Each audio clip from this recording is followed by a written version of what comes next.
kind of hard to make a New Year resolution for 2019 because I'm not gonna be in school and I'm not gonna be at work, which is pretty much what I've been doing forever.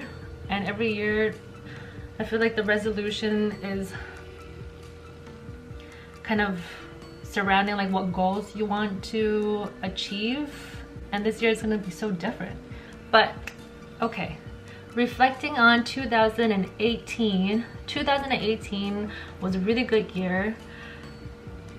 Well, first of all, I got pregnant in 2018, so that changed everything. Other than that though, work-wise, 2018 was the second year that I've worked at my current job, and this is my first nursing job since I graduated school. So I feel like 2018 was finally when I kind of settled in to work. I got a rhythm going on my unit. I kind of like feel more at place in my unit. The first year was kind of it took some time to figure out not just the technical aspects of work, but also figure out your co-workers, figure out the different physicians that work there, just figure out like the whole system and the work culture. So it was a little bit frustrating at times. So for 2019, for the whole year for the whole year I'm so happy. For the whole year, I do not have to go to work because I will be on maternity leave.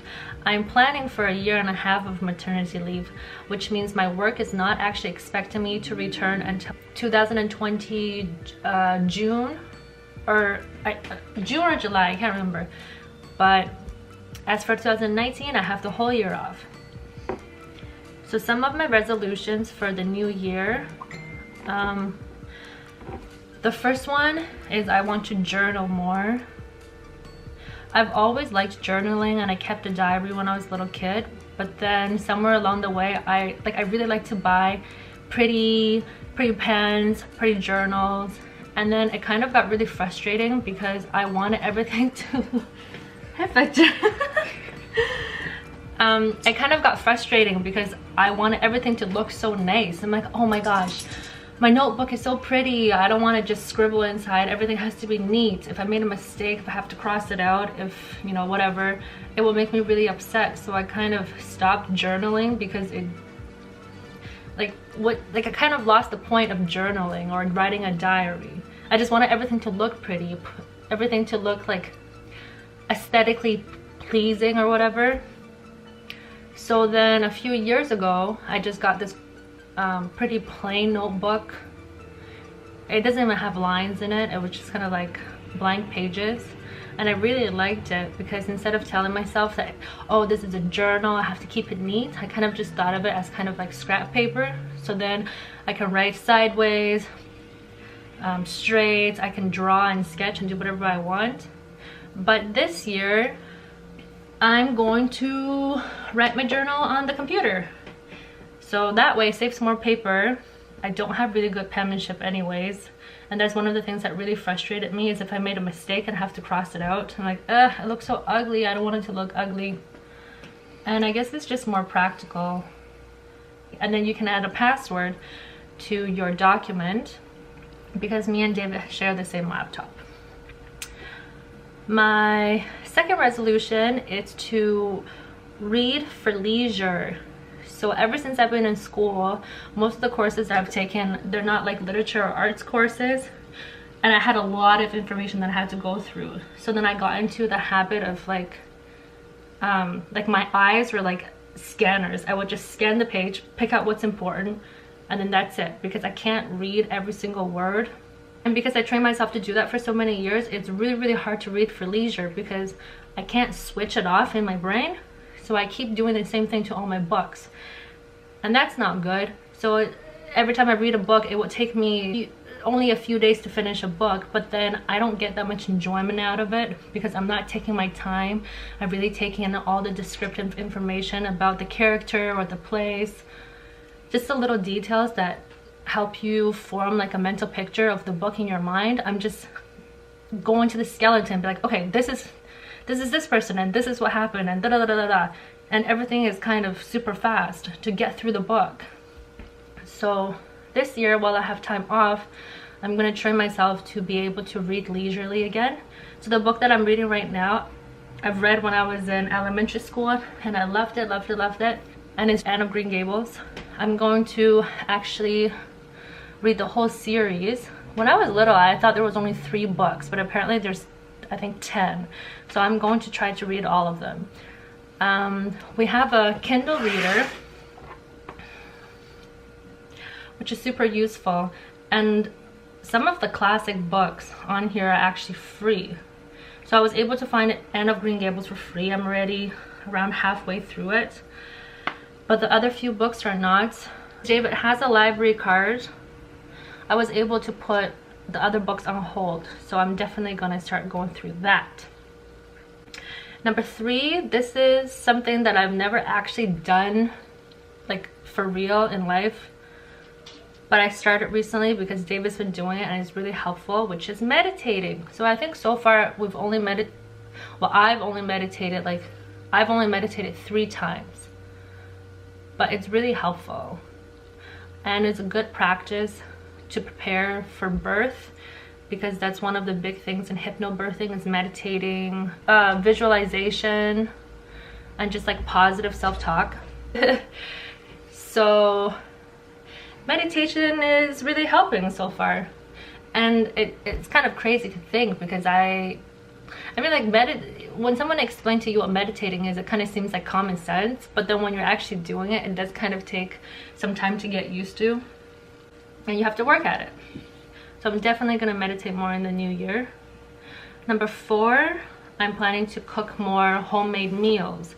So I do enjoy cooking, actually, and I do like looking up new recipes, even though I don't like following recipes to a T. I tried to cook more meals, but because of work it's kind of hard. But now that I have the whole year off, I'm definitely going to try to make more homemade meals, some hearty homemade meals. And to tie in with the whole meditation, homemade meal, and all that kind of stuff, I do want to do more self-care now that I have more time.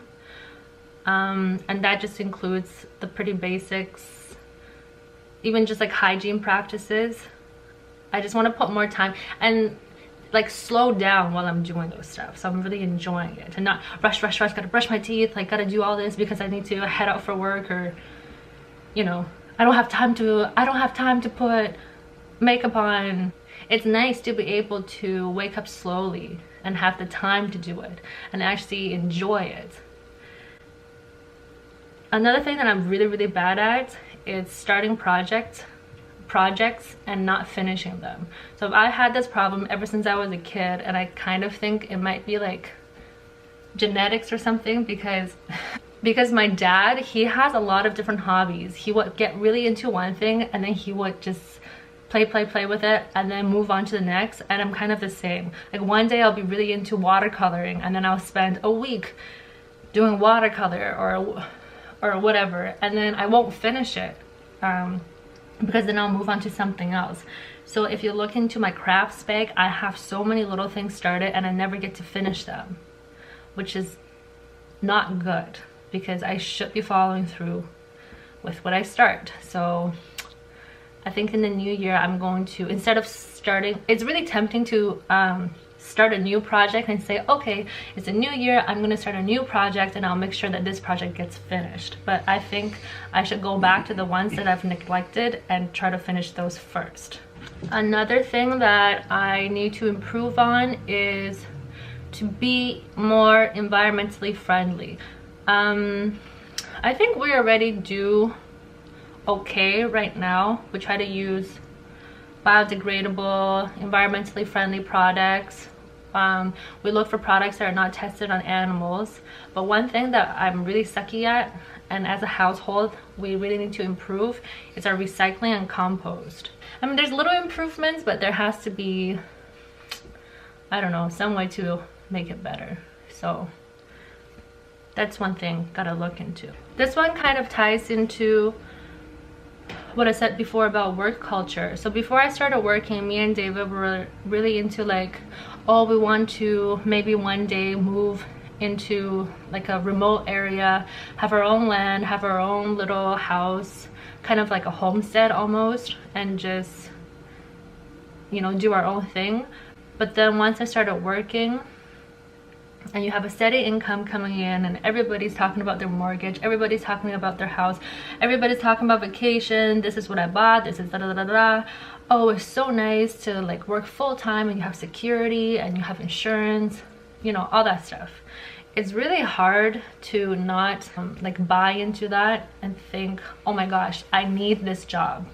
Like, I need this job so bad because I have security here. Like, I need my insurance, I need my this, I need my that. And that's just not what we were about before. I mean, obviously you need money, but a job is supposed to be a means for an end.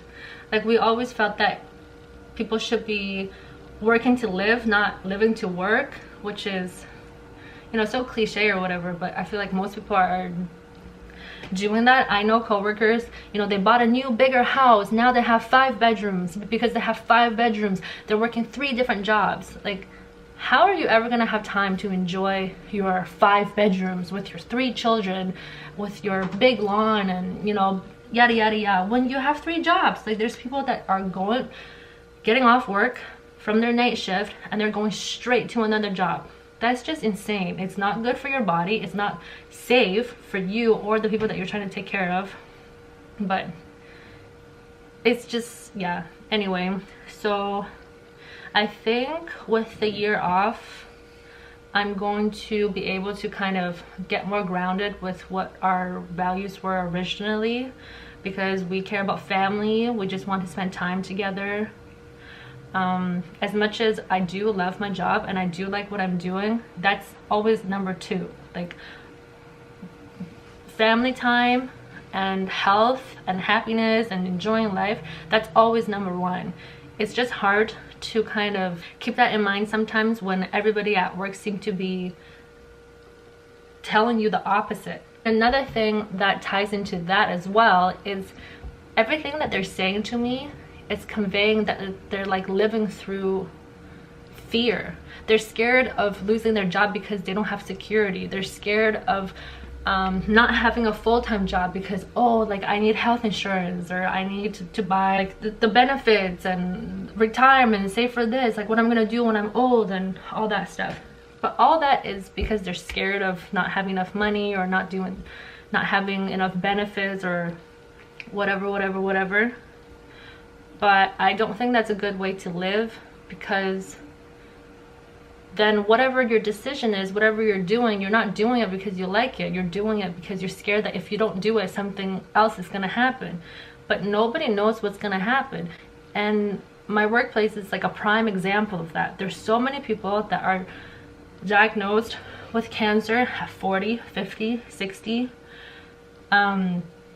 There's some people that have loads and loads of money. They have houses and they have mortgages, or they have like their own company. It doesn't really matter. Are they guaranteed to enjoy that? No, they're not. And then to live your whole life doing things because you're scared instead of doing things that you actually want to do, it doesn't really make that much sense. But it's really hard to do things because you're passionate about them and you get joy from them, instead of doing things because you're scared of what will happen if you don't do them. So that's another thing I like to work on this year. Oh, and I want to obviously be a good mom. I want to obviously keep my baby alive, and I just want her to grow up in a really happy and calm and loving home. So I'm gonna try my best to make that happen, while I also take care of myself and the other family members at the same time, which includes Mr. David. Hi, Pooh. Hi. And little Robin sleeping beside him, and our Cece, and our baby boy Fletcher. So everyone in the family can have a good 2019. Bye bye.